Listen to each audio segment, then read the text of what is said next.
his working life in finances. I've known him for a while. He's constantly amazed at the absurdity of government, finances, and how irresponsible they are. Today he's going to take us through a walk through the U.S. government, current and future debit load, and what's going to happen in the future. Bankruptcy in the U.S. government. So let's welcome Division Governor Peter, please. Thank you very much, Toastmasters of the Day. As the Toastmasters of the Day mentioned, I've worked in finance for a lot. I'm always amazed at how the US government manages to keep going despite being bankrupt. Now, bankruptcy is usually defined as the inability to pay your debts or to pay obligations. And under that definition, the US government is not bankrupt, but it can still pay its debts. It still pays its employees, it still pays government that owes them money. But it does this by borrowing. And in fact, any other definition of bankruptcy, the US government would be completely bankrupt. So I want to talk about, first of all, how bankrupt it is. Secondly, why it ended up where it is today. And thirdly, where it's going in the future, very near future, in our lifetimes, that is.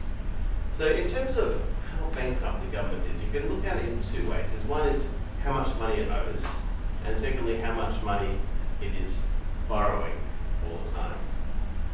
First of all, how much money does it owe? Well, it owes $16.534 trillion, according to the National Debt Clock, which you can get anywhere on the internet. And that you see that ticking over very, very fast. And how much is that? Well, that's about $50,000 per US family. So that's a fair whack of money. And well, you think maybe the government could repay that money or tax people to get that money back. And if you look at all the money the people in the US have, all the household wealth combined, it's $44 trillion. Which is a lot more than they owe. They only owe 16 trillion. So you think, well, maybe they can steal that money and then pay the debts, right? But the problem is that that is a little bit skewed because the top 10% have nearly all the money. The bottom 90% only have $11 trillion. So if you took all the money from 90% of the people, you still couldn't pay off the debt. You'd still be $5 trillion short. So that is a major problem because it's very hard to tax the very rich people like Warren Buffett because they can afford very, very clever lawyers and accountants and so on and move their money offshore. So it's very hard to pay it back. The second problem is that they're borrowing a lot of money. They're spending more than they borrow. For example, since I started giving this speech, US government has borrowed about $25 million. Okay, so they borrowed enough to buy this whole building in the time since I started giving the speech. By the time I finish it, they'll probably have borrowed enough to buy that building there as well. So they're really going into debt at a very, very fast rate. It's actually around about $1.4 trillion every year. Last year was about $1.4 trillion. This year, according to the budget office, it'll be 1.3, but the budget office is always wrong by about 0.2 trillion, so it'll be 1.5. So that's how bankrupt the government is right now, US government. In terms of how they get there, that's a really interesting story. The founders of the United States were very, very clever when they wrote the US Constitution, because they wrote in the Constitution that the only currency that is legal tender is gold and silver. Why? Because governments cannot print gold and silver, right?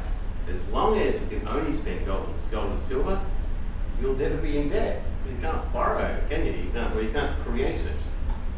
But what happened is that the government went bankrupt in 1933.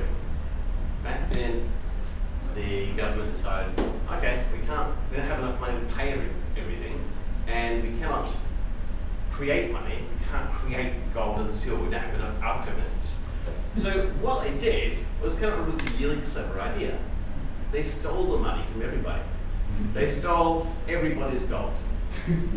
Literally. At the time, it was $25 an ounce for gold. So they paid everybody. They took your gold and gave you $25. Took your gold and gave you $25.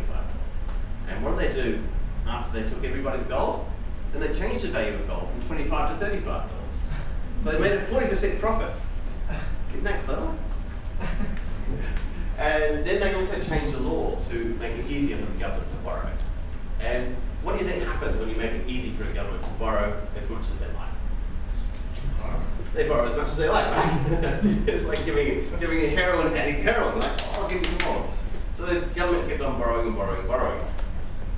And that came to a head in the Vietnam War. The government was borrowing money to pay for the war. And Germany and France kept on asking for their money back in gold.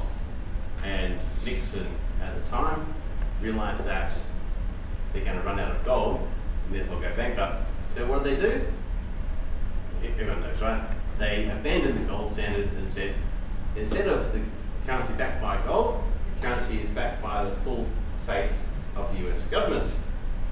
And they also changed the writing on the note. Instead of having silver certificates backed by silver, they wrote on the US currency, "In God we trust." Yeah. That's the case, because you can't trust gold because it's no longer there, so you have to trust God. So that's how the government came to where it is now. And then after that, the government kept on borrowing, and because there's no backing behind it, they just keep printing. That's how it got to where it is today. And in fact now, the government is printing money like crazy. So where's it going to go from here? They're very bankrupt. They've completely abandoned any pretense of being on any gold or hard currency standard, and they are printing money. Well, where it's going to go from here is actually they're going to print a lot more money.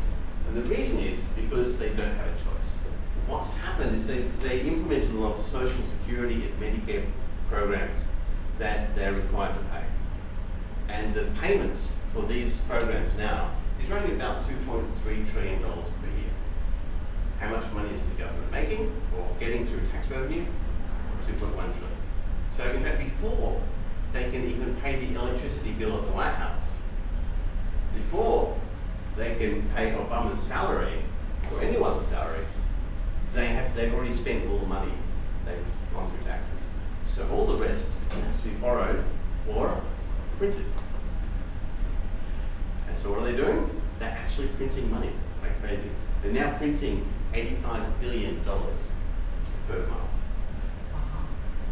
How much is that? Well, that's enough to pay for the entire Thai government for 1 year. That's how much they create every month. 85 billion, or around about 100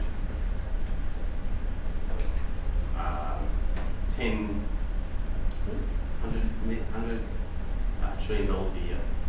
Ridiculous amount. So where's it going to go? Well, they are going to eventually lead to much higher inflation. So we're going to see hyperinflation like you did in the 80s, or like Germany did, or like every other country that has gone down this path has always seen hyperinflation. So that's where we're going to go. So in summary, the US government is very, very bankrupt.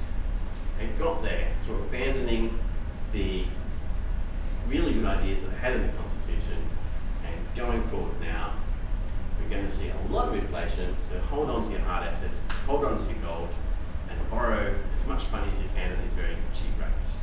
Toastmasters.